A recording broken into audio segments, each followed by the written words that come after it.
violinists never had a problem holding the violin. Chin rests and shoulder rests came about as a way to secure the violin from excess movement during shifting and playing complex pieces. Why don't some violinists use a shoulder rest? And how do they do it? Why is it that a chin rest is called that when you're supposed to use your jaw instead of your chin? This video is part one of a two-part series on demystifying chin and shoulder rests. In this first video, I'm talking about the history of chin and shoulder rests because I really believe that understanding why they were invented, their origins, is key to knowing what we need them to do for us today. In part two, I'm going to talk about how to find the right chin and shoulder rest for you. I'm Michelle, the Intentional Violinist, and this channel is about sharing what I've learned through experience and research as an adult learner of the violin. The violin, as we know it, really came into its own in the early to mid 1500s. Back then, people usually held it on their collarbone or their shoulder or like even their chest, with their hand doing most of the supporting. There wasn't really one standard way to hold it, and you didn't use your chin for support at all. The music of the time just didn't demand it. The biggest differences between those early violins and the ones we play today is that their fingerboards were shorter and they had different neck angles.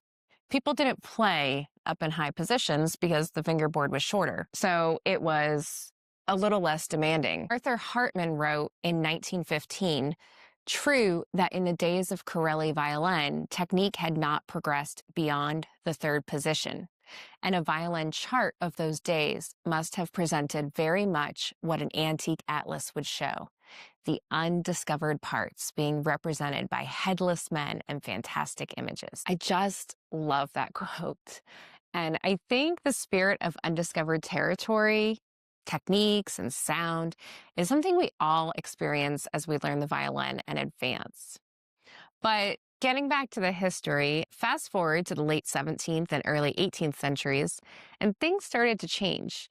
Music was getting more complex. It required a lot of shifting up and down the fingerboard, and fingerboards got longer. The neck tilted back more to accommodate playing in higher and higher positions and playing higher notes. And many existing violins, including most Strads, were actually modified this way. And the new violins, of course, were just built with those changes from the start.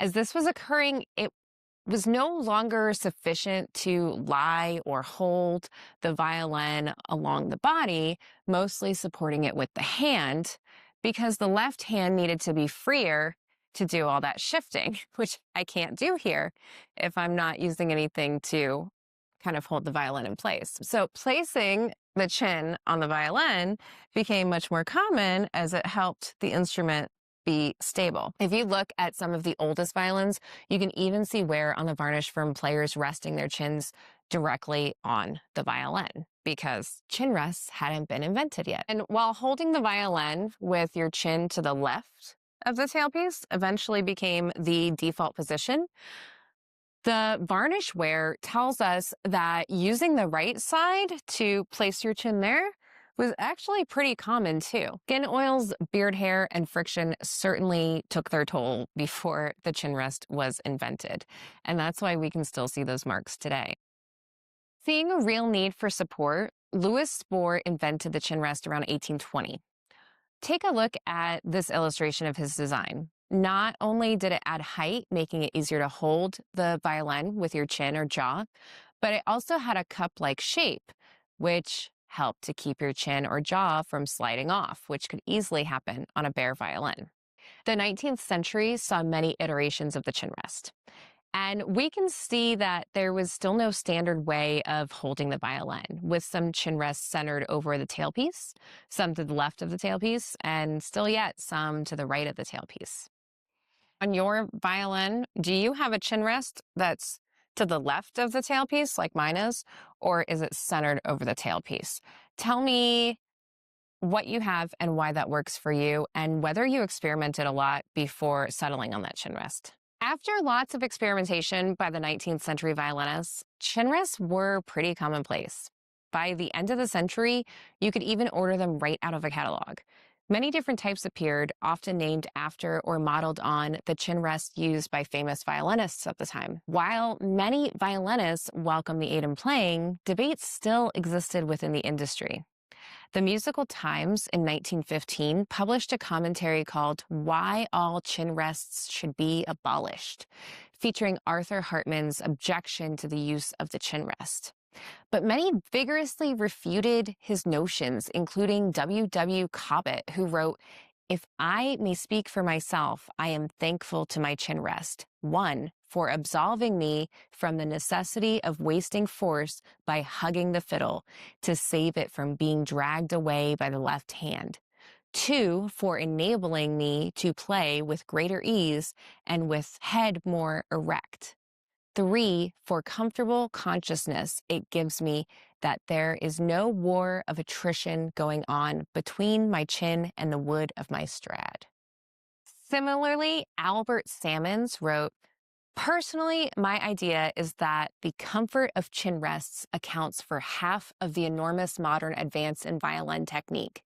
In the old days, there were just a few who could dance about the violin. Now, most orchestral players can do it with comparative ease." While the shoulder rest had yet to become something recognizable, padding underneath the violin was widely experimented with throughout the development of the chin rest. This seems to align with the violinist's search for the perfect height to fill the gap between the violin and the chin. But once chin rests became widely accessible, the need for padding seems to have dropped off somewhat. Arthur Hartman, the strong opponent of chin rests, also, not surprisingly, opposed padding. But Albert Salmons, who supported chin rests, opposed padding. He wrote, "Without a chin rest, one is obliged to support the violin a little with the left hand, which, in moving from one position to another, would cause a jerk. Also, it is much less tiring to have a comfortable rest than to be gripping just the bare violin. I do not hold pads under the violin as they throw the violin into a high position, making bowing more difficult and more tiring." Similarly, the renowned Leopold Auer also supported chin rests but opposed padding.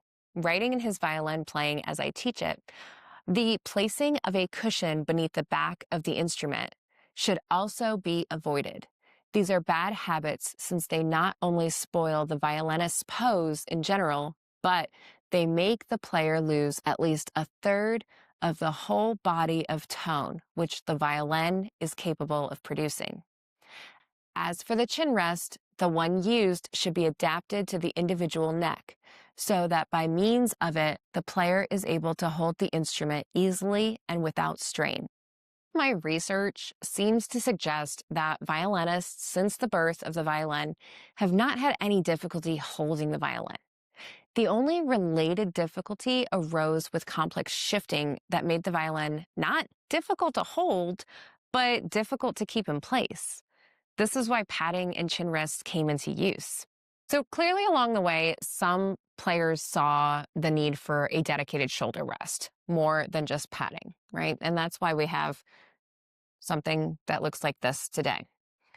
But I would argue that it's at least possible that the shoulder rest came about not necessarily because they needed the shoulder rest, but they needed to add height in between the violin and the jaw. And a lot of chin rests from that time may have been lower in height. You can see my chin rest that I have here is actually very tall and very, very different compared to some of these other ones here.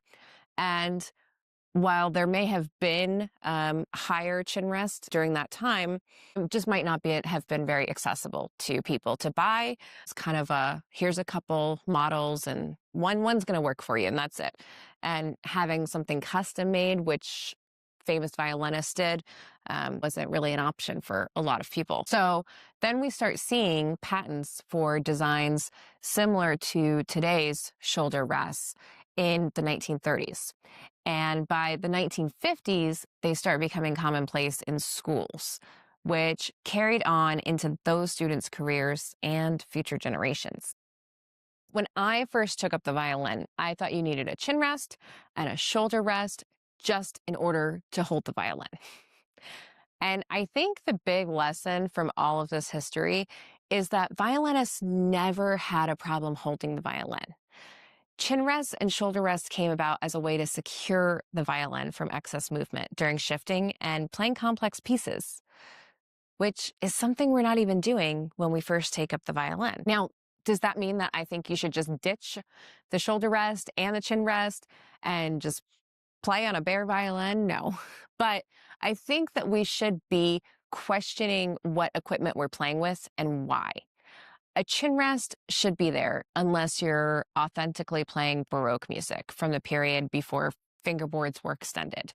It just makes sense because it's going to protect the varnish of the violin from skin, oils, and that sort of thing. And it allows us to get used to the chin rest, which we are going to need later on when we are shifting to help keep the violin in place. But that doesn't mean that you should clamp down on the violin with the chin rest or add any pressure there, because you don't need it. I can hold the violin just fine without even having my chin on it and still play in first position, and not have an issue doing that. And the shoulder rest might work for you, but, it also might be unnecessary.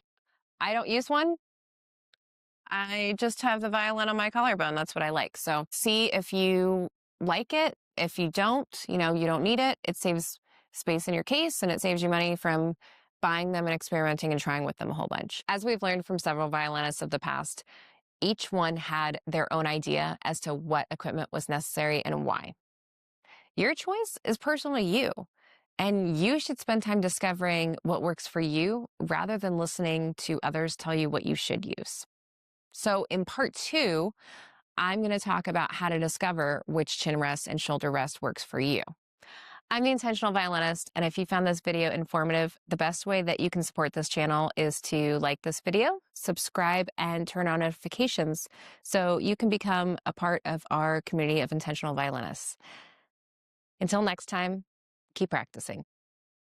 If you're having any pain while you're holding your violin, that's not good. There is also a study that was published in 2008, and it looked at significant injuries a professional orchestral member suffered while holding the violin back on the shoulder too much, as well as having too short of a chin rest. So let's avoid those sorts of injuries by starting out right and having a good posture and a good hold with the violin.